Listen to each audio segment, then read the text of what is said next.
Khafidin muliakan Allah Subhanahu wa taala, Khaybar ini adalah sarangnya orang-orang Yahudi di zaman itu. Dalam sejarah bahwa Nabi dan sahabat Rasul perang melawan orang-orang Yahudi itu 4 kali. 4 kali Nabi SAW berperang melawan orang-orang Yahudi di zaman Rasul. Pertama, perang Bani Qunaiqah, dan itu terjadi di bulan Syawal setelah perang Badar. Ketika Nabi SAW berperang dalam Badar dan Allah Subhanahu wa taala menangkan dalam perang perdana ini, maka Nabi SAW pulang dengan membawa kemenangan yang luar biasa. Bahkan dalam perang ini terbunuh banyak pembesar-pembesar Quraisy. Sesampainya di kota Madinah, ketika ada seorang wanita muslimah kemudian membeli sesuatu di pasar Bani Qunaiqah, pasarnya Yahudi, tiba-tiba kemudian dilecehkan wanita ini dengan terbukanya aurat akibat perlakuan orang-orang Yahudi. Maka wanita ini berteriak, "Ya lal muslimin, wahai kaum muslimin, tolonglah aku." Maka datanglah seorang muslim, satu dari sekian sahabat Rasul, marah. Kemudian membantu wanita muslimah ini, akhirnya membunuh orang yang melecehkan. Ketika melihat bahwa seorang muslim ini membunuh seorang Yahudi, maka Yahudi satu pasar keluar semuanya, kemudian membunuh laki-laki muslim yang membela kehormatan wanita muslimah ini. Karena Nabi SAW marah dengan kemarahan yang sangat besar, akhirnya kemudian mengumpulkan pasukan dan mengusir Yahudi Bani Qunaiqah dari Madinah. Maka mereka keluar dari Madinah sampai keluar perbatasan, dan mereka tinggal bergabung dengan saudara-saudara mereka di Khaybar. Ini perang pertama melawan Yahudi. Kemudian yang kedua, perang Bani Nadir, dan itu terjadi 6 bulan setelah perang Uhud. Ketika kemudian orang-orang Yahudi Bani Nadir ini suatu ketika menjebak Rasul dan hendak membunuh Rasul, membuat makar kepada Nabi SAW, hampir-hampir Rasul terbunuh di sini. Akhirnya Nabi SAW selamat dan tahu perbuatannya yang sangat keji. Salah satu pembesarnya adalah Huyai ibn Akhtab, Yahudi ini. Maka kemudian Nabi SAW mempersiapkan pasukan dan mengusir Bani Nadir, sehingga mereka pun bergabung di Khaybar. Ini perang kedua melawan kabilah Yahudi Bani Nadir, dan itu terjadi 6 bulan setelah perang Uhud. Kemudian yang ketiga, pada tahun 5 Hijriah terjadi perang namanya perang Bani Quraidah, dan itu sudah saya jelaskan dalam perang Khandaq. Kita tahu bahwa terjadinya perang Khandaq ini karena akibat perlakuan orang-orang Yahudi yang menghasut bangsa Arab, sehingga kemudian bergeraklah orang-orang Quraisy Mekah membawa 4.000 pasukan, kemudian Ghatafan membawa 6.000 pasukan, akhirnya menyerang Rasul di Madinah. Tapi Allah Subhanahu wa taala mengirim pertolongan, akhirnya kemudian didatangkan angin yang kencang sehingga memporak-porandakan kemah-kemah mereka, bahkan kebakaran di mana-mana. Akhirnya mereka bangkrut dan kembali ke Ghatafan dan Mekah. Tersisalah orang-orang Yahudi Bani Quraidah yang belum terusir dan masih berada di dalam kota Madinah. Maka Nabi SAW diperintahkan Allah lewat Jibril untuk menyerbu Bani Quraidah. Maka Nabi SAW bersabda dalam sebuah sabdanya yang masyhur, "Idhabu ila Bani Quraidah fala tusalliyanna ahadakumul asra illa fi Bani Quraidah." Berangkat kalian, serbu Bani Quraidah yang telah berkhianat kepada kalian, dan jangan pernah sholat asar di jalan kecuali sampai di Bani Quraidah. Akhirnya mereka menaklukkan Bani Quraidah. Kemudian Sa'd bin Mu'adz diminta Rasul untuk memberikan hukuman kepada mereka. Maka dia mengatakan, adapun yang laki-laki bunuh semuanya, karena sebab mereka nyawa kita terancam semua di Madinah. Adapun yang perempuannya jadikan mereka budak. Lah perang yang keempat melawan Yahudi itu adalah perang terbesar di zaman Rasul, namanya perang Khaybar. Karena Khaybar ini gudangnya orang-orang Yahudi di zaman itu. Dan Khaybar itu satu kota yang kaya, penuh dengan penghasil kurma. Dan ini yang kita akan bicarakan pada malam hari ini. Ma'asyiral muslimin yang dimuliakan Allah Subhanahu wa ta'ala. Perang Khaybar ini terjadi pada permulaan tahun ke-7 Hijriah. Setelah Nabi SAW melakukan umrah. Tapi umrah yang dilakukan Nabi SAW tidak jadi. Karena diancam oleh orang-orang musyrik, kalau seandainya Rasul dan para sahabatnya menginjak kota Mekah, maka akan diserbu dan diperangi. Maka Nabi SAW meyakinkan orang-orang Arab bahwa mereka tidak hendak berperang. Mereka hendak umrah. Buktinya mereka tidak pakai baju besi. Mereka tidak bawa kuda. Mereka tidak bawa perlengkapan ke perang. Mereka hanya melekat kain ihram di badannya dan pedang hanya untuk melindungi diri saja. Akhirnya Nabi SAW mengutus Utsman ibnu Affan supaya melobi bahwa tujuan mereka bukan hendak perang. Tetapi kemudian Utsman ditahan 3 hari, sehingga tersebar bahwa Utsman itu dibunuh.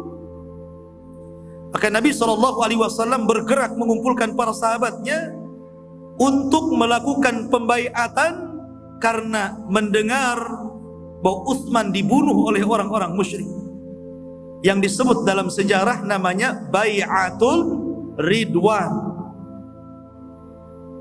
Dan ketika itu jumlahnya 1.400 sahabat.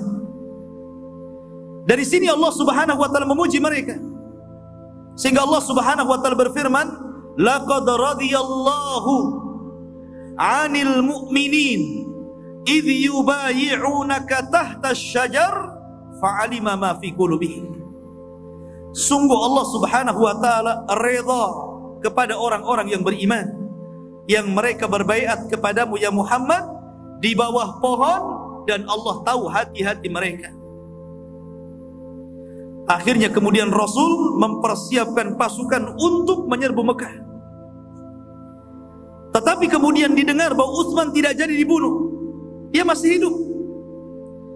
Akhirnya Nabi SAW kemudian melakukan gencatan senjata yang disebut dengan as-sulhu, untuk tidak saling menyerang, untuk tidak saling bertempur bersama orang-orang Quraisy. Dalam sejarah perdamaian ini disebut Sulhu Hudaybiyah namanya. Sulhu Hudaybiyah, perjanjian Hudaybiyah, karena tempatnya di Hudaybiyah. Maka kemudian Nabi SAW pun membuat bulir-bulir kesepakatan. Walaupun secara bulir-bulir kesepakatan kaum muslimin itu dirugikan, tidak ada yang diuntungkan. Tapi Allah Subhanahu wa ta'ala mengisyaratkan dalam Al-Quran bahwa perdamaian ini disebut Fathum Mubin, kemenangan yang jelas. Sehingga Allah turunkan ayat, Inna fatahna laka fathan mubina. Sesungguhnya kami akan memberikan pertolongan kemenangan kepadamu ya Muhammad dengan pertolongan yang jelas, kemenangan yang tampak, kemenangan yang jelas dalam perjanjian itu. Subhanallah. Terkadang kita harus mengalah selangkah ke belakang untuk maju beberapa langkah. Maka Nabi SAW menyepakati perjanjian itu. Setelah kemudian Nabi SAW mendapatkan kesepakatan itu, Rasul tidak jadi umrah dan balik lagi ke Madinah. Tapi tetap saja umrahnya disebut umrah walaupun gak jadi, karena Rasul mengatakan innamal a'malu binniyat. Sesungguhnya amal itu ditentukan niatnya. Niatnya sudah ingin umrah, tidak jadi, tetap dicatat umrah. Pulang mereka ke Madinah dengan membawa kemenangan perjanjian damai itu. Kok bisa perjanjian damai yang merugikan kaum muslimin Allah katakan kemenangan yang jelas? Ada masalah apa ini? Maka dijelaskan para ulama, karena setelah perjanjian ditandatangani 10 tahun lamanya, tidak saling menyerbu, tidak saling menyerang, terserah kabilah-kabilah Arab mau pro siapa, mau pro kepada orang-orang Quraisy ataukah pro dengan Rasul sallallahu alaihi wasallam. Maka Nabi sallallahu alaihi wasallam punya kesempatan untuk berdakwah seluas-luasnya dan tidak ada gangguan dari orang-orang Quraisy. Maka dalam waktu sesingkat-singkatnya, akhirnya Nabi SAW dalam waktu yang sangat singkat beberapa tahun berhasil mengislamkan ribuan orang-orang kafir sampai jumlahnya 10.000 lebih. Karena sudah tidak bertempur, berdakwah saja, maka banyak orang-orang kafir masuk Islam. Lah ketika dalam perjanjian Hudaybiyah ini Nabi SAW pulang ke Madinah, Rasul teringat dengan perbuatan orang Yahudi yang telah berkhianat, hampir mengancam nyawa mereka dalam perang Ahzab atau perang Khandaq. Maka ketika itu Nabi SAW tepat pada permulaan tahun ke-7 Hijriah, Nabi bertolak dari Madinah membawa pasukan yang dulu berbaiat di bawah pohon. Rasul tidak membawa pasukan semuanya. Rasul hanya membawa pasukan yang dulu berbaiat dan ikut dalam perdamaian perjanjian Hudaybiyah. Jumlahnya hanya 1.400. Sementara orang-orang Yahudi di Khaybar itu 10.000 lebih. Berangkat Rasul. Berangkatnya Nabi SAW pada jalan biasa. Tapi di tengah jalan Rasul memutar. Yang harusnya dari depan, Rasul dari belakang, melalui jalan menuju Syam. Karena Rasul tidak ingin ada satupun tentara Yahudi yang kabur ke Syam dan akhirnya akan membuat kesulitan lagi di suatu ketika. Maka Rasul tidak menghendaki ada orang Yahudi yang lari. Maka beliau memutar dan menyerang dari belakang. Orang Yahudi tidak tahu bahwa akan diserang. Maka ketika Nabi SAW kemudian istirahat di dekat Khaybar, akhirnya Nabi SAW istirahat di situ. Di pagi hari, orang-orang Yahudi biasa keluar untuk bekerja. Mereka tidak tahu mereka akan diserang. Yang ke ladang-ke-ladang, yang ke kebun-ke-kebun, dan begitu seterusnya. Rupanya di antara petani itu ada yang melihat tentara Rasul. Akhirnya kemudian dia pun berteriak-teriak, Muhammadun, wallahi Muhammadun wal khamis.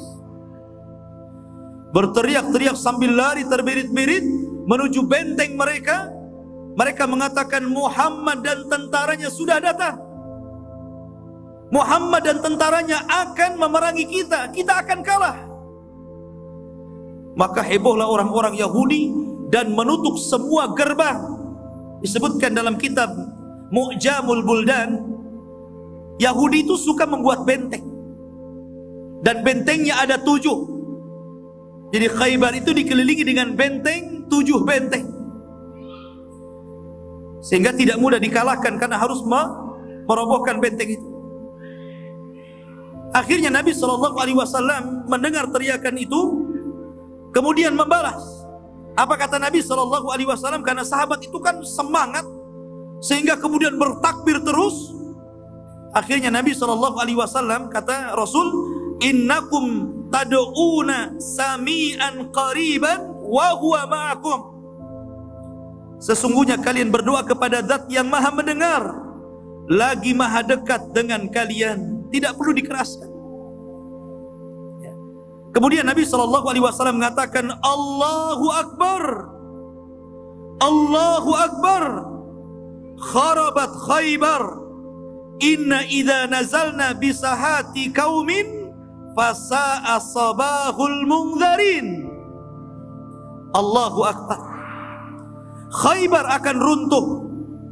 Sungguh jika kami turun di medan untuk melawan sebuah kaum, maka buruklah pagi hari orang-orang yang kami peringatkan itu. Akhirnya kemudian Nabi SAW bergerak menuju benteng Khaybar.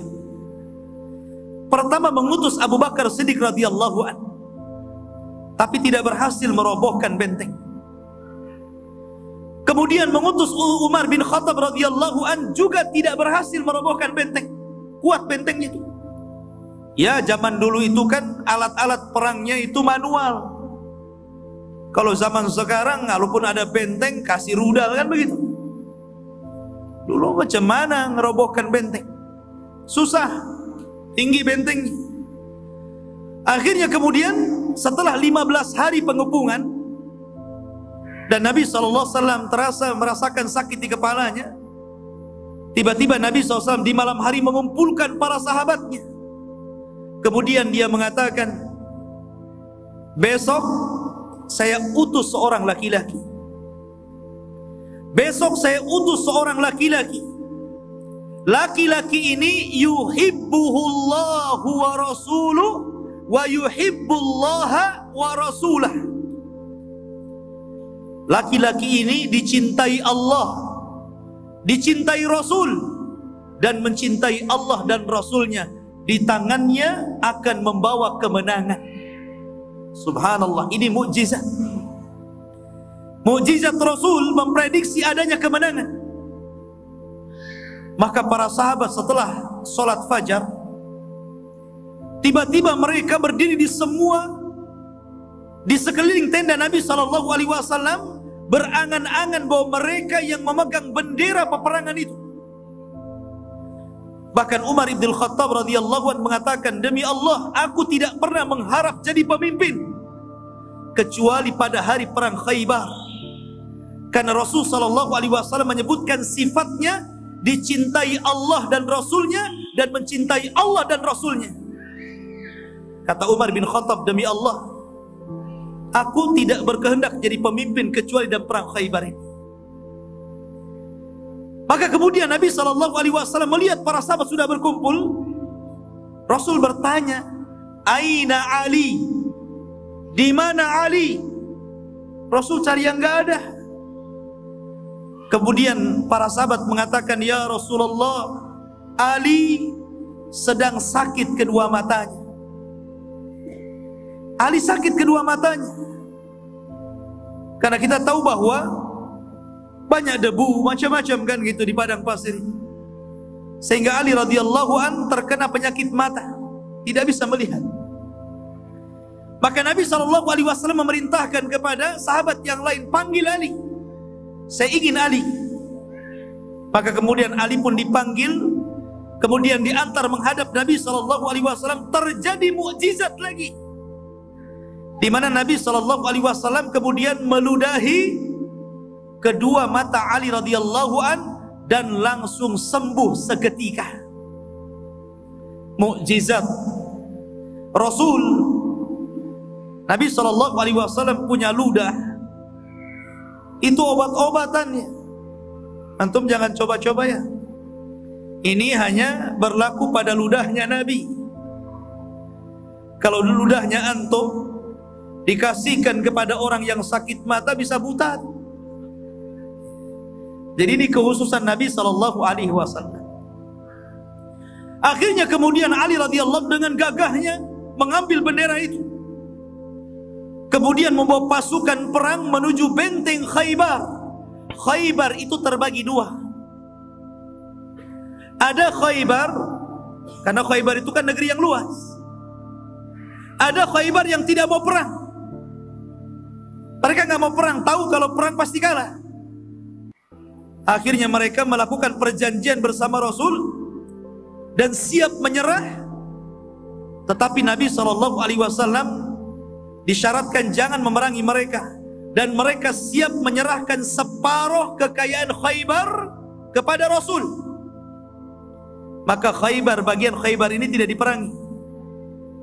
tetapi mereka wajib membayar jizyah, membayar upeti, agar menyerahkan separuh kekayaan kurmanya Khaybar kepada Rasul dan kaum muslimin. Yang kedua, ini yang ngeyel nih. Ini ngajak perang nih Khaybar yang satu ini. Karena Khaybar yang satu ini gabungan dari Bani Qunaiqah dan Bani Nadir, yang mereka memang punya dendam kepada Rasul karena mereka diusir dari Madinah, karena pengkhianatan mereka sendiri sebenarnya. Maka Ali radhiyallahu bergerak melawan Khaybar yang hendak menyerang kaum muslimin. Ketika berhadap-hadapan tentara Rasul SAW dan orang-orang Yahud, disinilah mulai terjadi perang yang disebut dengan mubarazah. Saya katakan perang dulu beda dengan perang sekarang. Perang dulu itu ada perang tanding dulu. Mana jagoan kamu, nih jagoan saya. Keluarlah jagoannya orang Yahudi namanya Marhab. Dia mengatakan qad alimatil yahud anni marhabu. Orang-orang Yahudi semua, siapa yang tidak kenal dengan saya si Marhab ini, itu jagoannya orang Yahudi itu. Maka Ali radhiyallahu an mengatakan dan menjawab tantangan daripada Marhab ini. Dia mengatakan kepada Marhab, ya Marhab, akulah Ali, qad sammatni ummi Haidarah. Ibuku sudah memberi nama aku Haidarah, macan.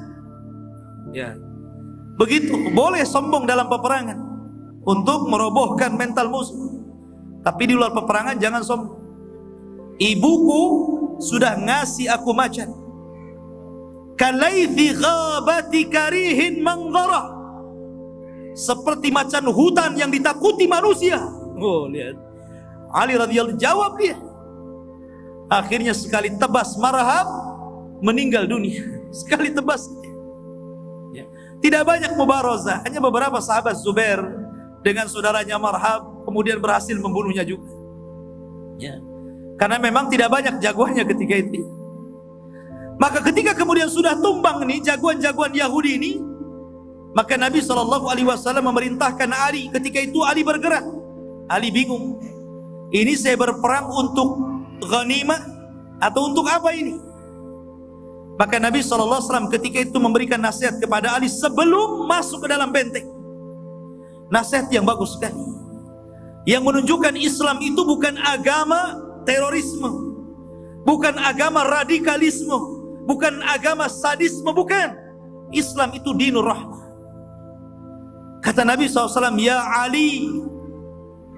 Ali, kalau engkau sampai di pertempuran melawan mereka, idza nazalta fi sahatihim, kalau engkau sampai di tengah-tengah pertempuran mereka, serulah mereka ke dalam Islam. Fad'uhum ila syahadati an la ilaha illallah, serulah mereka agar mereka mau bersyahadat kepada Allah Subhanahu wa taala, asyhadu an la ilaha illallah wa asyhadu anni rasulullah. Kalau mereka tidak mau juga, jangan kau serang dulu, tapi ajak berdamai dulu. Saya tidak akan berperang melawan kalian, dan saya tidak akan membunuh kalian, tidak akan menghancurkan kota kalian, tetapi serahkan upeti kepada kami. Tetapi kalau kalian tidak mau, lain ceritanya. Kalian sudah ditawarkan dua. Ditawarkan untuk bersyahadat, masuk Islam, tidak mau juga, bayar upeti. Kalau tidak mau juga, terpaksa perang.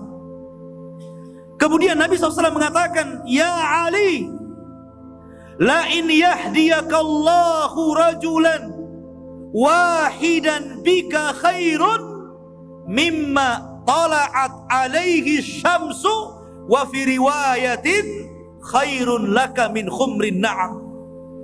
Hei Ali, kalau seandainya lantaran lisanmu mendakwai mereka, satu saja dapat hidayah, itu lebih baik dibandingkan nikmat munculnya matahari dari arah timur. Padahal nikmat munculnya matahari luar biasa, ikhwan. Kalau tidak ada matahari kita masalah. Dalam riwayat khairun min khumrin na'am, lebih baik daripada unta merah.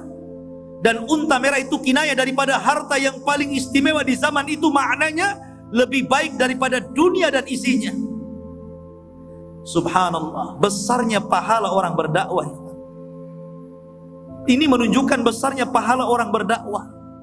Bahwa seandainya antum menasihati orang, kok sadar, ngajak kawan, ayo kita ngaji ke Jabal Araf, kok mau, akhirnya dia ngaji di situ, kemudian mendapatkan hidayah, rajin sholat, rajin ke pengajian, mulai berubah pakaiannya, berubah akhlaknya, berubah watak dan lisannya, maka antum telah mendapatkan nikmat yang lebih baik daripada terbitnya matahari.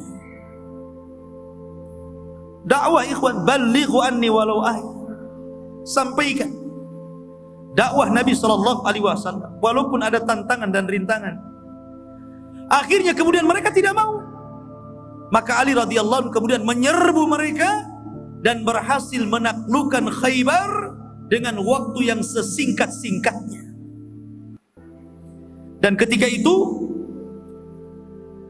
kerugian dari kaum muslimin hanya sekitar 16 sampai 18 sahabat yang syahid. Tapi dari kalangan Yahudi sampai kepada 93 yang mati konyol. Yahudi. Masyarul muslimin yang dimuliakan Allah Azza wa Jalla, setelah kemudian mereka takluk di tangan Rasul sallallahu alaihi wasallam, akhirnya kemudian Nabi sallallahu alaihi wasallam berdamai dengan orang Yahudi yang siap memberikan upeti separuh Khaybar diberikan kepada kaum muslimin.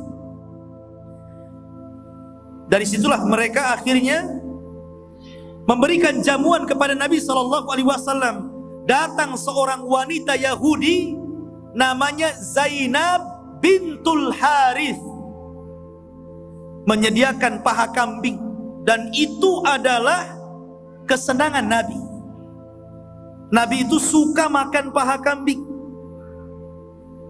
Jadi kalau antum gak suka kambing, aneh.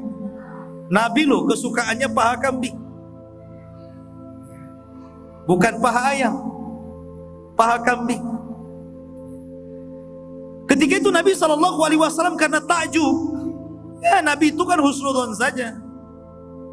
Dan ini menunjukkan bahwa ta'amul ladzina utul kitaba hillu lakum, sembelian ahli kitab itu halal bagi kalian. Yang tidak boleh itu sembelihan orang musyrik, karena Rasul memakan sembelihannya orang Yahudi. Ketika Nabi SAW mencicipi sedikit itu, gak banyak, tiba-tiba Jibril memberitahu bahwa dalam kambing itu ada racunnya. Masya Allah. Rupanya Rasul diracun oleh seorang wanita Yahudi. Ketika itu kemudian ada satu sahabat yang meninggal gara-gara racun itu, namanya Barah. Maka Rasul mengatakan, kufu, berhenti kalian, jangan makan, karena sesungguhnya daging ini memberitahu kepadaku bahwa ini telah dicampuri racun. Semua sahabat berhenti makan. Disitulah Nabi SAW kemudian berdiri berpidato di hadapan orang Yahudi. Inni sa'ilukum, saya ingin bertanya kepada kalian, apakah kalian akan membenarkan kata-kata? Yahudi mengatakan, ya, kami siap membenarkan kata-kata. Kata Rasul, man abukum, siapa bapak kalian? Maka mereka mengatakan, abuna fulan ibn fulan, bapak kami fulan bin fulan. Kata Rasul, kadzabtum, dusta kalian, bal abukum fulan ibn fulan, bahkan bapak kalian fulan bin fulan. Mereka mengatakan, sadaqta ya Rasulullah, benar engkau wahai Rasul. Kemudian Rasul mengatakan, man ahlun nar, siapa ahli neraka? Kami atau kalian? Maka mereka mengatakan, ya Rasulullah, ya Muhammad, ya, kami mungkin masuk ke dalam neraka, tapi kami di neraka itu nggak akan lama, paling hanya beberapa hari saja, kemudian keluar lagi. Dan ini yang disyaratkan dalam Al-Quran. Perkataan orang Yahudi, lan tamassanan nar illa ayyama ma'dudah. Orang Yahudi bicara, kami tidak akan disentuh api neraka kecuali hari-hari sebentar saja. Kata Rasul, kadzabtum, dusta kalian. bahkan kalian akan dikekalkan di dalam. Kemudian Rasul mengatakan, saya ingin bertanya satu lagi. Benarkah kalian sudah meracuni kambing ini? Maka kemudian mereka mengatakan, na'am, ya, kami racuni kambing itu. Kemudian Rasul mengatakan, ma hamalaka ala hadha? Apa yang membuat kalian berani-beraninya meletakkan racun di kambing ini? Maka mereka mengatakan, in kunta nabiyan falan yadurrak. Kalau engkau seorang nabi, pasti tidak akan berpengaruh racun itu ya Muhammad. Wa in kunta malikan arafna nasabah. Tapi kalau engkau seorang raja, tentu kami tahu nasab. Akhirnya Nabi SAW meninggalkan mereka. Dan yang memberi racun, Zainab bintul Haris, dibunuh. Racun ini mulai berproses cukup lama tuh. Setelah Nabi SAW diracun oleh seorang wanita Yahudi, Zainab bintul Haris ini, baru terasa setelah 4 tahun setelahnya. Setelah Nabi SAW berada di Madinah 11 tahun, detik-detik wafatnya Nabi SAW, dia bicara kepada Fatimah, putrinya. Dan dia mengatakan, ya Fatimah, sungguh pengaruh racun itu sudah mulai berproses dalam tubuh. Dan boleh jadi ini perpisahan abimu dengan dirimu. Lihat, pengaruh racun. Imam Zuhri rahimahullahu ta'ala, begini ikhwan, karena saya pernah mendengar di YouTube, ada seorang wanita, bukan tinggal di Indonesia itu, wanita itu tinggal di Amerika. Dia seorang Nasrani, menjelek-jelekan Nabi SAW tentang kasus ini. Tentang kasus kalau memang Nabi SAW seorang Nabi, tentu dia tidak dibunuh. Berarti dengan buktinya dia diracun dan meninggal karena racun, berarti dia bukan seorang Nabi. Kita katakan, Anda ini bukan seorang muslimah, tidak tahu sejarah Nabi kita. Imam Zuhri rahimahullahu ta'ala mengatakan, ketika Nabi SAW kemudian meninggal karena diracun, artinya akibat pengaruh racun itu menjadikan penyebab sakitnya beliau sampai beliau meninggal, karena Allah Subhanahu wa ta'ala ingin menjadikan Nabi kita ini mati syahid. Ingin dijadikan supaya Nabi kita ini meninggal, bukan meninggal biasa, tapi meninggal sebaik-baik meninggal. Dia meninggal syahid karena dibunuh oleh racunnya seorang Yahudi wanita ini. Ini jawaban. Masyarul muslimin yang dimuliakan Allah Subhanahu wa ta'ala. Maka kemudian Nabi SAW pun meninggal gara-gara racun itu. Meninggal syahid diracun seorang Yahudi yang tidak pernah sujud kepada Allah Subhanahu wa ta'ala.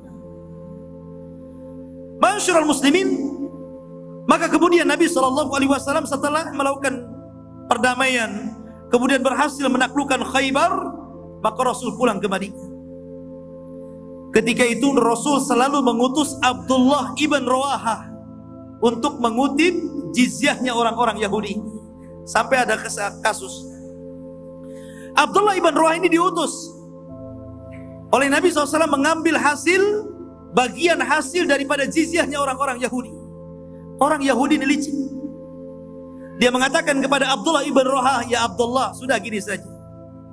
Bagaimana kalau seandainya aku berikan bagian kepada kamu lebih besar, dan katakan kepada nabimu Muhammad itu agar tidak membawa sebagian besar kurma-kurma kami. Mau nyogok Abdullah ibn Rawahah ceritanya.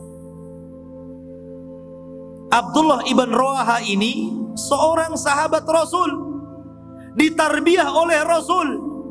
Tidak mungkin seorang sahabat melakukan riswah. Lain dengan kita, baru ngurus SPP saja, kalau ingin licin pakai oli gitu, ada hitamnya gitu. Nah, masyarul muslimin yang dimuliakan Allah Azza wa Jalla, akhirnya marah Abdullah bin Rawahah ini. Dia mengatakan, tidak, bahkan kalau seandainya bagian ini hanya sekian ribu, aku tambah sekian ribu lagi. Enak saja kalian menyuruh aku untuk melakukan rasuah.